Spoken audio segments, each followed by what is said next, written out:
E agora há pouco aí as autoridades do canal de Suez anunciaram que o tráfego foi restabelecido e o navio voltou a flutuar. Depois de quase uma semana encalhado, o navio Ever Given USA, um dos motores aí, segue também neste momento em direção ao Grande Lago Amargo, um lago de água salgada que fica próximo ao local para uma inspeção para determinar o que causou esse acidente. A empresa afirmou que anunciará se o navio vai reassumir as rotas após concluir essa inspeção. E a operação para desencalhar o cargueiro de 400 metros que bloqueou o canal de Suez foi retomada hoje pela manhã com a subida da maré. Antes disso, as equipes conseguiram fazer a embarcação flutuar parcialmente e agora sim a gente consegue ter essa informação de que o tráfego foi estabelecido e o navio conseguiu voltar a flutuar porque a maré subiu. Aí.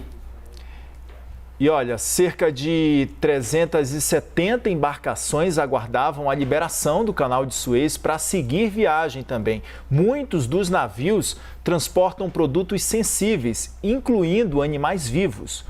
O Ever Given, de 400 metros de comprimento e quase 60 de largura, encalhou na terça-feira passada em meio a fortes ventos, interrompendo o trânsito em uma das vias marítimas mais movimentadas do mundo. Cerca de 12% do volume do comércio mundial passa pelo canal de Suez, que gerou cerca de 5 bilhões e meio de dólares aos cofres do Egito no ano passado.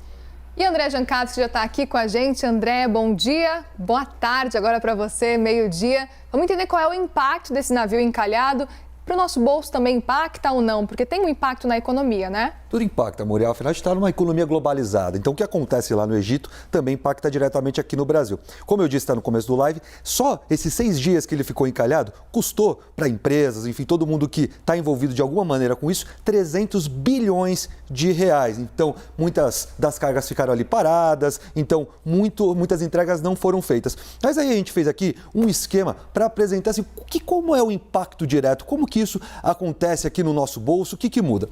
Por exemplo, quando você tem essa paralisação de 12% do comércio global, o aumento do preço dos fretes aumenta automaticamente. Afinal, o Porto de Suez, o canal de Suez ele é muito importante para os navios não precisarem contornar toda a África no traslado entre Ásia e Europa. Então, é um corte de caminho muito grande. E isso aumenta bastante o preço dos fretes. Para se ter ideia, o frete para a Malásia, entre a Malásia e a Inglaterra, aumentou 7 vezes nesse período. E isso vai, obviamente, trazer escassez de produtos, porque também demora mais para você fazer todo esse contorno, semanas a mais. Logo, você também tem uma alta dos preços, porque menos produtos, pessoas estão querendo comprar de qualquer maneira, isso impacta diretamente. É a inflação que a gente está mais do que acostumado aqui no Brasil.